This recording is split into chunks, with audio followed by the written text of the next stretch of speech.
Hey, what's up, guys? This is Ramon from Modern. I hope you guys are having a great day. As always, if you're liking the content, please like, subscribe, and share the channel. So this past year, I've gotten really involved in drone photography. I just did a review on the DJI Mavic Pro, the original version that I originally bought a couple of years ago. Since then, I've kind of moved on. I sold the Mavic Pro and I decided to upgrade. So today I'm going to be reviewing a drone that I've been using for about a month now, for maybe a little over a month and a half. And this is the this is the DJI Mini 2. Pretty new, you're gonna hear, but it's nice and small compared to the original Mavic Pro. But it's a drone that I've been really using a lot, and I'm gonna look at some of the pros and cons in this video.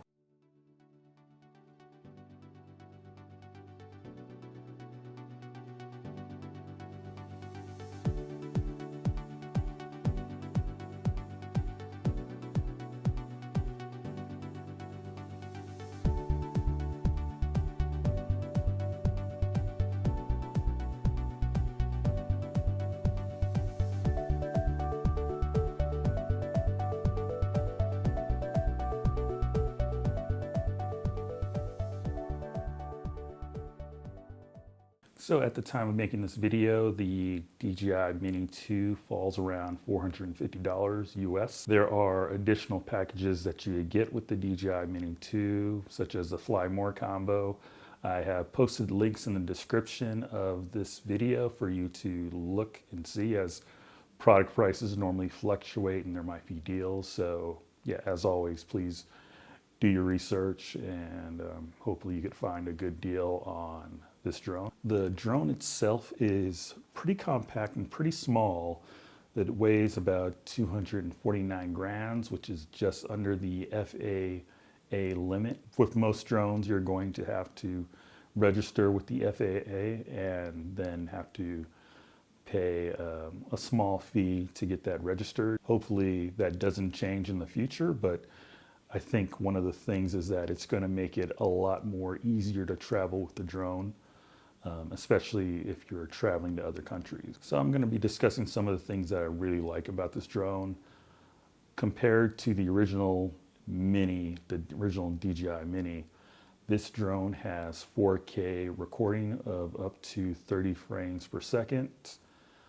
So you get 24 frames per second, and then you get 30 frames per second to shoot 4K. Recently, DJI has implemented a firmware which took the 60 frames per second that was originally at, you could record it up to 1080p, but then the firmware upgraded it so that you can now shoot 60 frames per second at 2K.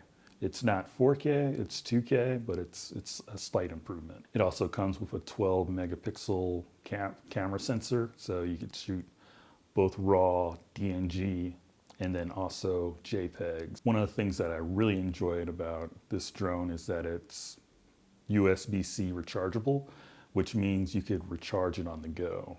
It's a nice little thing to have, especially being that it's meant to be a drone that you do travel with. So if you're running and gunning and on the go, it's perfect just to have a battery charger with you so you could recharge it on the go. Another plus that I like about this drone is that it's not as loud as the original, when I compare it to the original Mavic Pro. It's perfect. It doesn't feel like there's gonna be an alarm that goes off when you tap the return to home button. It's still loud, but compared to other drones, I would say it's a little bit more quieter than those other drones. A lot of times your environment is going to dictate how loud the drone does appear. So if you're flying the Mini 2 around like a lake that doesn't have a lot of sound to it, and lakes tend to carry noise throughout the whole area, they'll probably appear very, very loud. However, if you're flying it around like a dense area, like Highway 1 in California, I've flown it around Highway 1, and the waves of the ocean completely drowns out the noise of the drone. There's a mode called quick shots, which is really nice if you're new to flying drones. It's kind of like a preset bunch of automatic modes that get the drone to fly in a certain way. And I think it's great if you're brand new to just drone flying. You could just set it, assign a certain function to the mode, and then it'll, works right away. The Mini 2 also uses an updated controller that you see in the Mavic Pro 2, the Mavic Air 2. So it's a lot better than the previous controller that was used for the Mini, the original Mini and the Mavic Pro. So it's a lot easier to fit your phone in it, a lot easier to connect, and it's just overall very quick to install your phone and then just get flying right away. That was the major gripe that I had with the old style controller, was it's just very cumbersome and very difficult to just add your phone, get it up and flying. So now I'm going to discuss some of the few things that you won't get in this drone. Number one, it doesn't have the 4K 60 frames per second that I think a lot of people would like to see in their new devices, new cameras, new drones. It still has 2K, but I think a lot of people would love to see 4K at 60 frames per second, but I think it's still pretty decent. In this new drone, you're also missing the ability to change your picture profile in both the photo and video modes.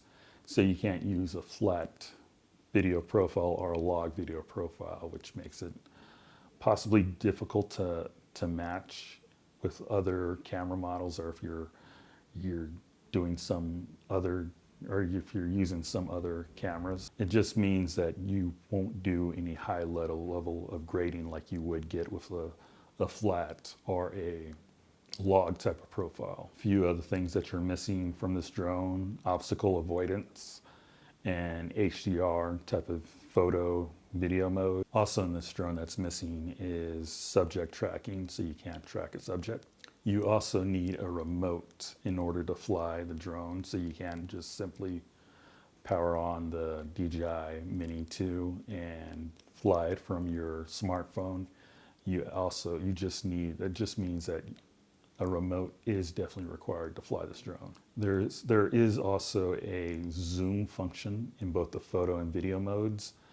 However, that zoom function is I've noticed a lot of noise in both photos and video. It's okay, but it's not really great. It's not perfect is what I should say. So one thing I wanted to note about this drone is that normally DJI has a branded ND filter for its drones, like the Mavic Air and the DJI Mavic Pro. This just means if you wanted to have an ND filter on your drone, that means you would have to trust a third-party ND filter. I think in the past, DJI has said that they don't recommend using a third-party ND filter, which doesn't give you a whole lot of flexibility on manual control over your drone. I've tried a couple of ND filters for this drone. I've tried a number of third-party ND filters for this drone. One I lost during flight, another one that gave me a gimbal error. So yeah,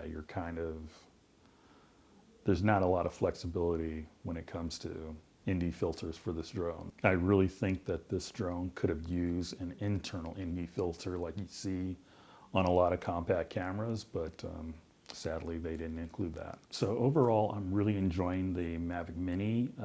There are just so many qualities that I like in having this drone, because it uses shutter priority and because there is a lack of ND filters to help you control the image. I think it's generally best to fly it where the lighting is advantageous. You fly it sunrise, sunset, around those typical times where you do have the ability, if you're inclined, you do have the ability to control the image a little bit more. If you're looking to avoid the ND filter route and want to add motion blur. There is a plugin called Reelsmart motion blur that a bunch of people do use when they want to avoid using ND filters. It costs, I forget the exact cost, but I have links in the description.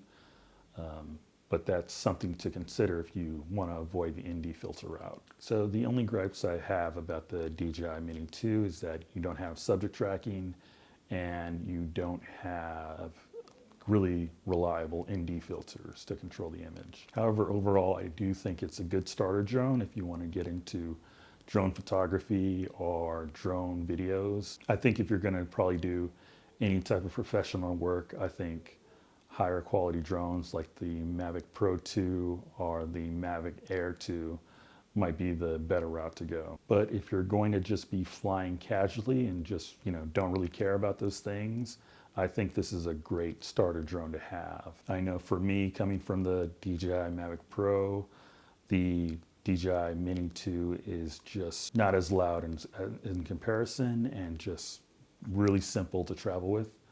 And it just makes, drone flying really exciting again.